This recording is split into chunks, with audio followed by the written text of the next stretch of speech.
sa bonté sur leur vie.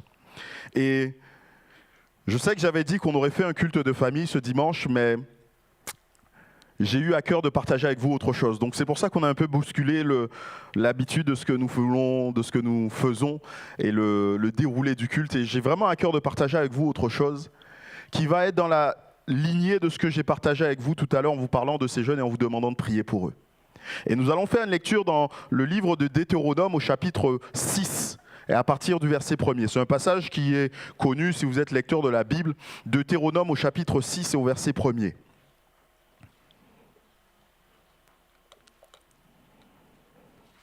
C'est un passage dans lequel on va retrouver une des prières, le schéma Israël, le schéma qui est cette prière que le peuple hébreu récite.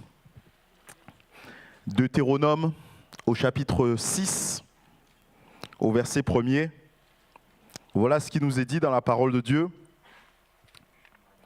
Voici les commandements, les lois et les ordonnances que l'Éternel votre Dieu a commandé de vous enseigner, afin que vous les mettiez en pratique dans le pays dont vous allez prendre possession. Afin que tu craignes l'Éternel ton Dieu en observant tous les jours de ta vie, toi, ton fils, le fils de ton fils, toutes les lois et tous ces commandements que je prescris, et afin que tes jours soient prolongés. Tu les écouteras donc, Israël, et tu auras soin de les mettre en pratique, afin que tu sois heureux et que vous multipliez beaucoup. Comme te l'a dit l'Éternel, le Père de tes pères, en te promettant un pays où coule le lait et le miel. Et voilà enfin le schéma Israël. Écoute Israël, l'Éternel notre Dieu est le seul Éternel. Tu aimeras l'Éternel ton Dieu de tout ton cœur, de toute ton âme, de toute ta force. Et ces commandements que je te donne aujourd'hui seront dans ton cœur. Tu les inculqueras à tes enfants. Tu leur en parleras quand tu seras dans ta maison, quand tu iras en voyage, quand tu te coucheras, quand tu te lèveras. Tu les liras comme un signe sur tes mains et ils seront comme les frontons de tes yeux. Tu les écriras sur les poteaux de ta maison et sur tes portes. Amen. Et je voudrais ce matin vous entretenir sur un thème assez simple, qui est être pour transmettre. Dans toute la pensée de Dieu, Dieu a toujours eu à cœur, a toujours voulu bénir les enfants et les plus jeunes. Vous connaissez ce passage où Jésus dit « Laissez venir à moi les petits-enfants et ne les en empêchez pas, car le royaume des cieux est pour ceux qui leur ressemblent. » Mais ce n'est pas seulement dans le Nouveau Testament qu'on trouve cela. Dès l'Ancien Testament, on voit que Dieu avait déjà en pensée, avait déjà en cœur le fait de bénir ceux qui étaient plus jeunes. Lorsque le peuple d'Israël est sorti d'Égypte, et que Dieu leur a donné ses lois, Dieu leur a donné ses instructions, il leur a fait comprendre, et on l'a lu dans ce passage, qu'il y avait une chose importante à faire. Ils devaient bien sûr dire et publier le nom de Dieu, mais ils devaient commencer par leur propre famille.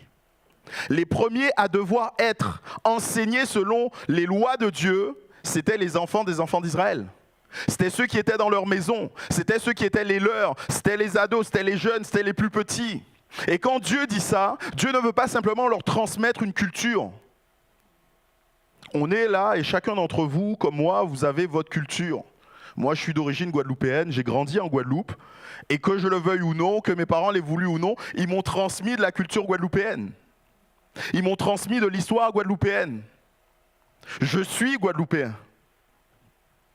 Et c'est ainsi pour chacun d'entre nous. Mais le but pour Dieu, ce n'était pas simplement de transmettre une culture, le but ce n'était pas simplement de transmettre des informations, l'histoire, mais bien plus. Le but, c'était que ces jeunes soient instruits de manière à conformer leur vie aux instructions et de reproduire ce schéma avec leurs enfants et les enfants de leurs enfants et les enfants de leurs enfants et les enfants de leurs enfants. Le but, c'était cela. Pas simplement avoir des instructions qu'on ne comprend pas ou qui sont simplement de la culture, mais pouvoir rencontrer le vrai Dieu et comment on va dire, conformer notre vie à cela. Et dans ce passage que nous avons lu, on comprend qu'il ne s'agit pas simplement d'une tâche académique où il faut apprendre par cœur certaines choses et les réciter, mais il s'agit bien plus d'un style de vie. On ne peut pas transmettre quelque chose si on ne l'est pas, si on ne le vit pas nous-mêmes. On ne peut pas donner aux autres quelque chose que nous-mêmes on n'a pas encore reçu. On ne peut pas amener quelque part si nous-mêmes on n'y a pas été. Et bien aimé, les églises devraient être comme le peuple d'Israël. Notre première mission devrait être d'enseigner nos enfants dans nos maisons, d'enseigner nos enfants dans l'église, d'enseigner nos jeunes et nos ados, de leur permettre, de nous permettre de leur transmettre ce qui est indispensable, ce que Dieu veut pour cela. Mais afin de leur transmettre quelque chose, nous devons, nous, premièrement, être quelque chose. Et que devons-nous être ? La première chose qui me vient à l'esprit, et vous le comprendrez bien, c'est qu'il faut être un adulte. Un adulte, si on s'arrête d'un point de vue biologique, c'est quelqu'un qui est capable de se reproduire. C'est ça la différence entre un adulte et un enfant. Un enfant est un adulte fini dans le sens où il est complet, il a les bras, les jambes, il n'y a rien qui va, il va pas avoir les oreilles qui vont pousser en plus lorsqu'il va naître, lorsqu'il va grandir. Il a déjà tout ce qu'il faut. Mais la différence entre les deux, c'est que l'adulte est capable de se reproduire. Et quelque part, spirituellement, c'est la même chose. Nous devons être des adultes. Nous devons être capables de nous reproduire. Nous devons aller vers la maturité spirituelle. C'est là ce que Dieu attend pour nous. La maturité spirituelle, c'est quoi ? C'est tout simplement ressembler à Dieu, ressembler à Jésus. C'est être à son image, c'est être comme lui a été. Et la Bible nous dit, le disciple accompli est comme son maître. Le disciple accompli est comme son maître. C'est-à-dire que si je suis disciple de Jésus, je dois être à l'image de Jésus-Christ. Si je suis disciple de Jésus, je vais dire ce que Jésus disait. Si je suis disciple de Jésus, je vais vivre comme Jésus vivait. Si je suis disciple de Jésus, je vais faire ce que Jésus faisait. Et c'est ce que Jésus nous a recommandé. Allez, faites de toutes les nations des disciples, les baptisant au nom du Père, du Fils et du Saint-Esprit. Et quand Jésus nous dit ça, comprenez bien que oui, même s'il veut qu'on aille jusqu'au bout du monde, il ne faut pas pour autant négliger ceux qui sont juste à côté de nous. D'ailleurs, il leur dira, vous serez mes témoins à Jérusalem. On commence déjà là où on est, dans la Samarie, dans la Judée, jusqu'aux extrémités de la terre. On commence où on est. Faire des disciples, c'est-à-dire aider les autres à ressembler à Jésus-Christ. C'est ça en fait le but. Notre but, c'est de ressembler à Jésus-Christ. Nous devons ressembler à Jésus-Christ pour permettre aux autres de ressembler à Jésus-Christ. Et tant que nous ne sommes pas suffisamment comme Jésus-Christ, nous ne pouvons pas amener les autres à ressembler à Jésus-Christ. Et des fois, nous, on a, on ne prend pas patience avec les autres. C'est pour ça que Jésus nous a dit, regardez d'abord la poutre qui est dans votre œil, avant de voir la paille qui est dans l'œil de l'autre. Parce que des fois, on se voit, on se dit, mais ça va, moi je suis suffisamment bien, presque parfait, je ressemble à Jésus-Christ, et on a un regard sur les autres qui est vite dénigrant, qui est vite accusateur, qui est plein de jugement. Mais qui est-ce qui, mieux que Jésus, aurait pu nous juger, nous accuser ? Qui est-ce plus que Jésus était parfait et qui pourtant a pris du temps avec les disciples ? Leur a dit, mais jusqu'à quand serai-je avec vous ? Qui est-ce qui, plus que Jésus, était parfait et pourtant a pris du temps avec tous ceux qui étaient imparfaits ? S'est assis avec eux, a mangé avec eux, est resté avec eux, a vécu avec eux. Et nous, des fois, on va s'agacer, on va s'énerver rapidement quand on est face à quelqu'un qui ne manifeste pas un caractère qui change rapidement. Nous sommes appelés à être des adultes matures à la ressemblance de Jésus-Christ. Nous sommes appelés à être des adultes responsables qui, comme Jésus-Christ, aiment et sont capables de se donner, de s'investir, de passer du temps, de déverser encore de l'énergie, de déverser du temps dans la vie des autres. Mais nous sommes aussi appelés à être des personnes intelligentes. Malheureusement, lorsqu'on regarde dans notre société des vies de certaines personnes, on se rend compte que certains parents n'ont pas pris suffisamment de recul sur ce qu'ils ont vécu, sur ce qu'ils sont, sur leurs blessures, sur leur histoire, sur leurs peurs, sur leurs craintes. Et parce qu'ils n'ont pas pris assez de recul sur ça, ils le communiquent à leurs enfants. J'ai grandi, je vous le disais tout à l'heure, dans une société guadeloupéenne qui était marquée par l'esclavage. Et j'ai été frappé à un certain moment, quand j'étais chez un de mes camarades de classe, d'entendre ses parents lui parler. Quand je les entendais parler, on aurait dit qu'on était toujours dans les années 1800 et que l'esclavage était toujours établi en Guadeloupe. Et la manière de parler de ses parents, ils l'ont sûrement hérité de leurs parents, qui ont eux-mêmes hérité de leurs parents, qui l'ont hérité de leurs parents, qui eux étaient esclaves. Mais ça a continué alors qu'on était au 21e siècle, il n'y avait plus du tout d'esclavage. Et continue à avoir cette mentalité, continue à avoir cette manière de parler. Certains parents, malheureusement, à cause de ce qu'ils ont vécu, ne sont pas capables de faire preuve d'intelligence et d'amener les enfants plus loin. Nous devons faire preuve d'intelligence pour ne pas contraindre à nos enfants de vivre dans un schéma qui est dépassé, dans un schéma qui n'est pas du tout voulu, qui ne se répétera pas et qui n'est pas du tout ce qu'il y a devant nous. Il nous faut être intelligents à l'image de ceux que la Bible appelle les fils d'Isaacar. Vous connaissez ce passage alors qu'il est question de David, il est question des fils d'Isaacar et qui nous est dit qui avaient l'intelligence des temps. Quelle intelligence est-ce qu'ils avaient, ces hommes? Le peuple d'Israël vivait un moment difficile. Ça faisait quelques années que le peuple d'Israël avait un roi. Le roi établi, c'était Saül, et la descendance de Saül devait régner sur le peuple d'Israël. Et là, un petit bonhomme qui s'appelle David apparaît et commence à faire la guerre. Il y a la guerre civile. Alors nous, bien sûr, on a la Bible. Donc on sait ce qui s'est passé, on sait comment Dieu a choisi David, comment Dieu a écarté Saül, ainsi de suite. Mais imaginez ceux qui sont dans le peuple d'Israël à ce moment-là. Ils n'ont pas tous vécu. La seule chose qu'ils savent, c'est qu'un jour, on a désigné Saül pour être roi. Et là, il y a un petit bonhomme qui s'appelle David qui lui fait la guerre. Et pourtant, les fils d'Isaacar, parce qu'ils avaient l'intelligence des temps, parce qu'ils comprenaient les temps dans lesquels ils étaient, se sont rapprochés de David. Alors que la logique aurait voulu qu'ils restent dans la tradition, qu'ils restent dans les conventions et qu'ils continuent à soutenir la famille de Saül. Mais parce qu'ils avaient l'intelligence des temps, ils se sont tournés vers ce que Dieu avait prévu pour eux. Pour nous aussi, bien-aimés, pour nos enfants, pour nos familles, nous devons avoir l'intelligence des temps. Nous ne pouvons pas rester dans des schémas passés qui ont été une bénédiction à un moment donné. Nous ne pouvons pas rester dans un certain mode de fonctionnement passé qui a été une bénédiction à un moment donné, mais qui aujourd'hui est dépassé. J'en veux pour preuve Internet. Je me souviens quand Internet a commencé à se déployer dans les églises, certains étaient un peu frileux en disant « Oh là là, Internet, Internet ». Mais il y a 3 ans, quand on a été frappé par la Covid et qu'on était tous enfermés chez nous, on était bien content d'avoir Internet pour continuer à avoir nos cultes. Et pourtant, certains étaient vent debout en disant « Mais Internet, c'est du n'importe quoi, les églises ne doivent pas aller sur Internet ». Mais on était bien content d'être présents sur Internet. Parce que vous et moi, nous avons pu être bénis. Je le sais, certains m'ont dit que même au travers de ces réunions que nous faisions par Zoom, ils ont été bénis.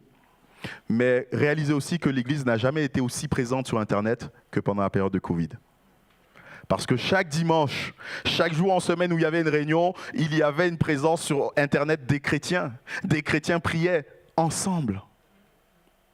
Jamais il n'y a eu une aussi grande présence de l'Église sur Internet. Et des choses que nous pouvons considérer, ou même des fois que nous pouvons craindre, si nous ne sommes pas suffisamment intelligents, nous passerons à côté de la bénédiction que cela peut être pour les autres, et pour nos enfants en particulier. Nous avons besoin de faire preuve d'intelligence. L'intelligence, c'est comprendre les temps dans lesquels nous sommes et savoir comment préparer ceux qui vont venir à vivre dans ces temps. Dans certains cas, cela va nous amener à revoir nos schémas, à les changer complètement. Et c'est exactement ce qu'a connu le peuple d'Israël alors qu'ils avaient passé 40 ans dans le désert. Et la Bible nous dit que miraculeusement la manne tombait chaque année, chaque matin qu'ils pouvaient se servir. Josué 5,12, il nous est dit, la manne c'est ça le lendemain de la Pâque. Quand ils mangèrent du blé du pays, les enfants d'Israël n'eurent plus la manne et ils mangèrent des produits du pays de Canaan cette année-là. Ils avaient l'habitude pendant 40 ans de simplement sortir de leur tente et de ramasser de la manne. Il a fallu changer de schéma. Maintenant les amis, vous allez labourer. Vous allez planter, vous allez semer, vous allez attendre que ça pousse. C'était une autre manière d'agir. C'était quelque chose de plus compliqué. Il faut aussi des fois, dans certains cas, abandonner certaines habitudes, les délaisser. Vous vous souvenez de Pierre qui était là en train de jeûner et il a eu cette vision des animaux là, impurs. Et Dieu lui dit, lève-toi, tue et mange. Il avait ses habitudes, il savait comment il vivait en tant que juif et les juifs ne rentraient pas chez les païens, les juifs ne pactisaient pas avec eux. Mais Dieu lui dit maintenant, c'est une ancienne habitude qui doit changer. Quelque chose de nouveau doit prendre place parce que j'ai quelque chose de plus grand. Il y a de nouvelles habitudes à prendre. C'est Jésus qui parle et qui dit « Les jours viendront où l'époux, en parlant de lui, leur sera enlevé, et alors ils jeûneront ce jour-là. » Il était question des disciples de Jésus qui ne jeûnaient pas, qui profitaient de la vie, qui mangeaient, qui étaient tranquilles, qui étaient cool.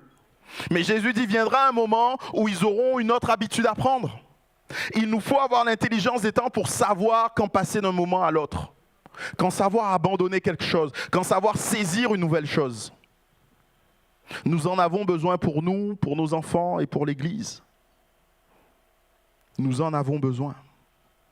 Transmettre n'est pas toujours quelque chose de facile. C'est même souvent quelque chose de compliqué. Et quand la transmission ne fonctionne pas, en général, on va souvent accuser celui qui reçoit. En disant, mais c'est parce qu'il a reçu, parce qu'il n'a pas entendu, parce que... Et souvent, quand on parle des jeunes, on dit, ah oui, mais les jeunes, ils n'écoutent pas. Ils parlent, c'est pas possible. De mon temps, c'était comme ci, de mon temps, c'était comme ça. Alors je vous rassure, on dit tout ça. Je connais un frère qui est pasteur qui aimait à citer cette phrase, je crois que c'est d'Héraclite, un scientifique, un mathématicien grec qui disait « quand on verra… comment il disait ça? Enfin bref, en fait, quand on lit sa phrase, on pourrait croire qu'elle est d'aujourd'hui. Il disait que la jeunesse se révolte, la jeunesse n'écoute pas, ainsi de suite, ainsi de suite. Et quand on lit ça, on a l'impression qu'il parle d'aujourd'hui. Mais en fait, il parle il y a des milliers d'années, il y a même des années avant Jésus-Christ. Les choses ne changent pas.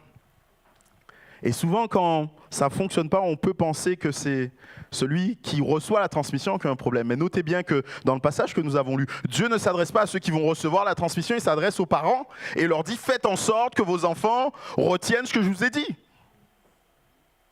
Quand il y a un problème dans la transmission, le premier en cause, mais pas le seul, mais le premier en cause, c'est celui qui transmet.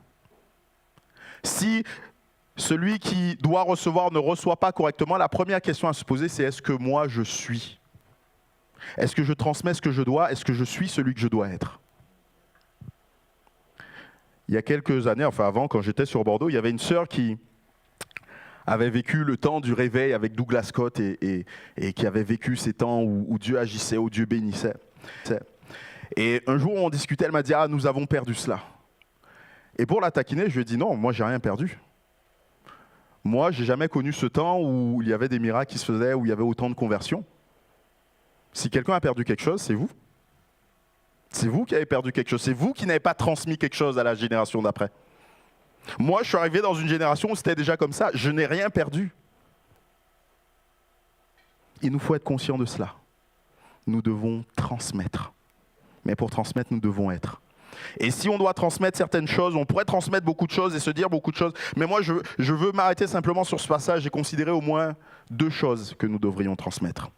La première de ces choses, c'est l'amour de Dieu. La première de ces choses, c'est l'amour de Dieu. Mais pour aimer Dieu, il faut connaître Dieu. Parce qu'on ne peut pas aimer celui qu'on ne connaît pas. On peut malheureusement penser que Dieu serait comme ci, que Dieu serait comme ça, mais ça ne nous permet pas de l'aimer.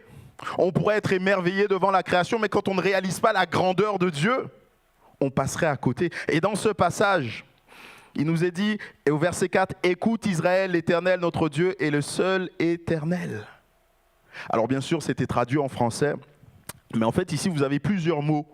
Vous avez un mot qui est traduit par Dieu, El. Vous avez un autre mot qui est Elohim, qui veut dire Dieu. Et ce mot-là est au pluriel.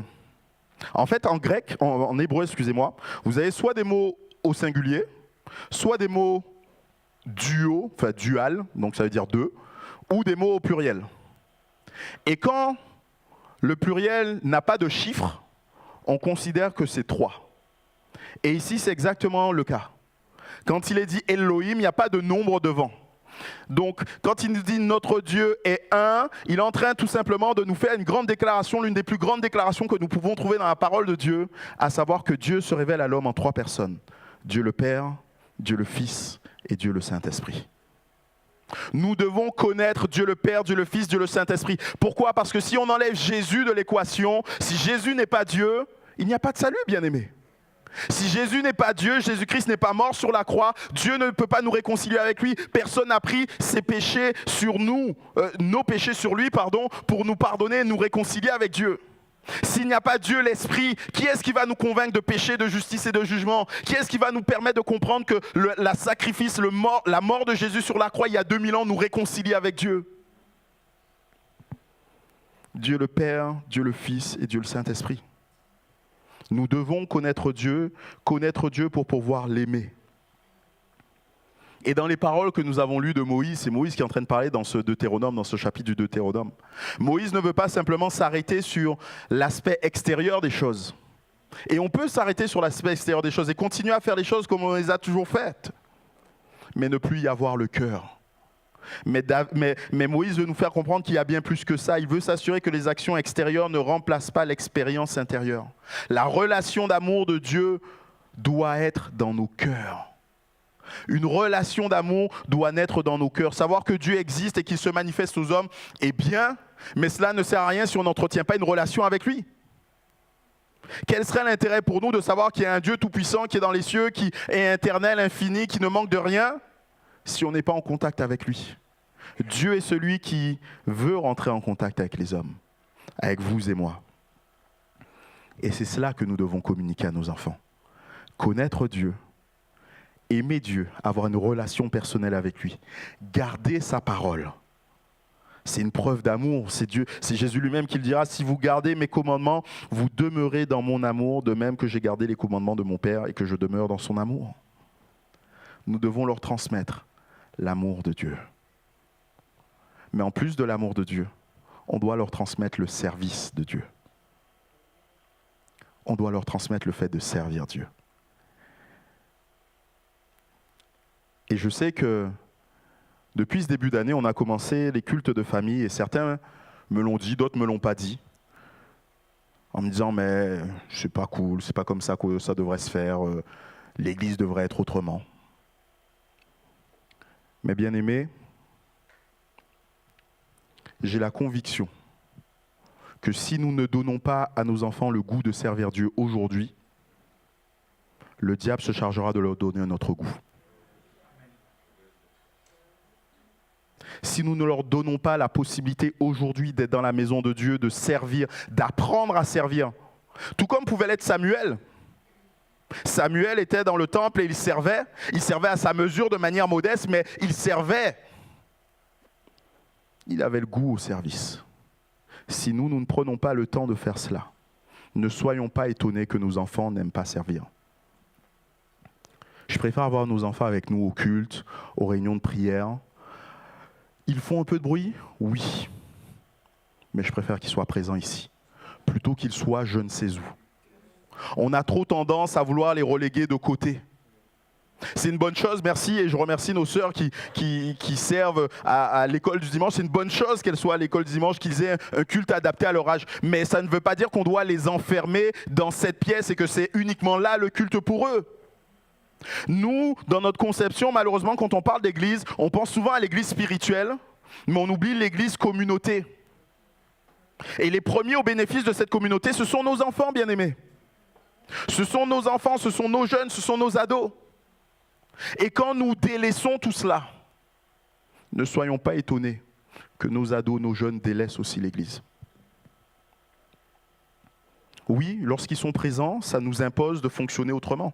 Oui, lorsqu'ils sont présents, ça nous amène à sortir de notre zone de confort, de ce qu'on pense qui devrait être simple.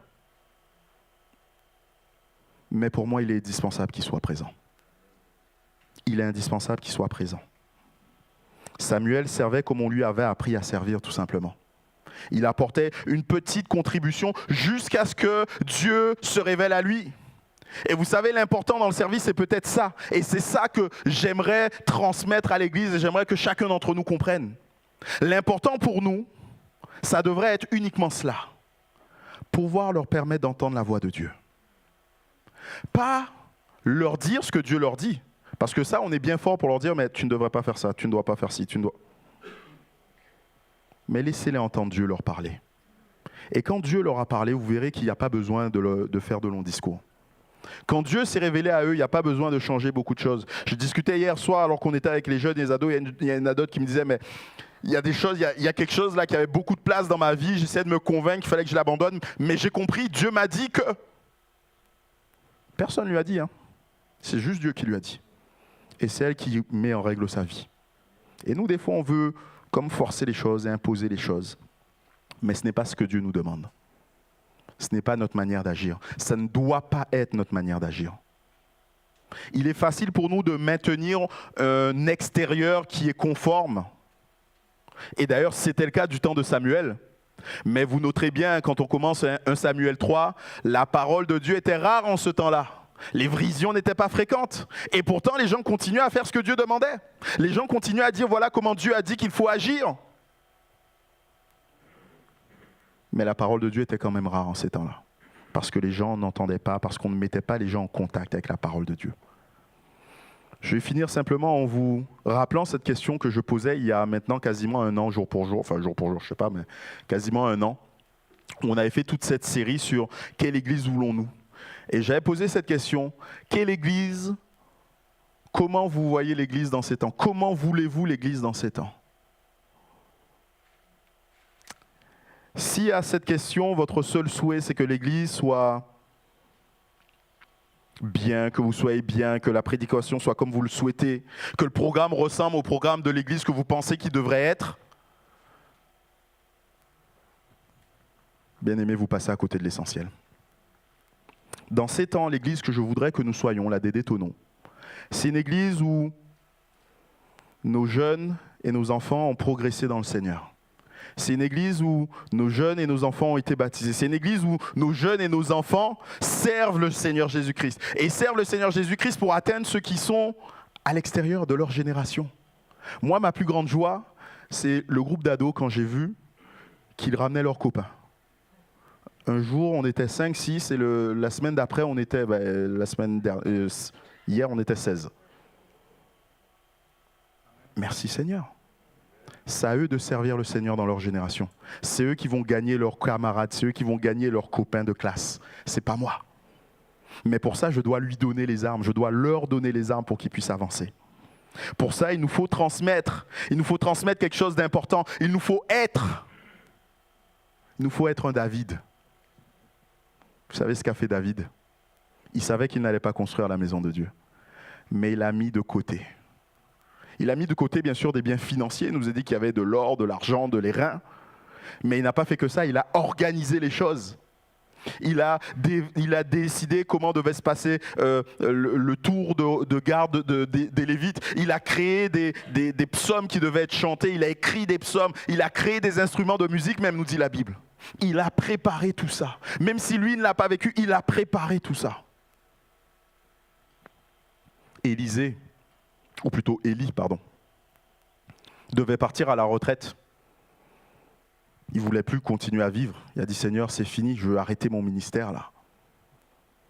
Et pourtant, Élie est celui qui va faire lever la génération suivante.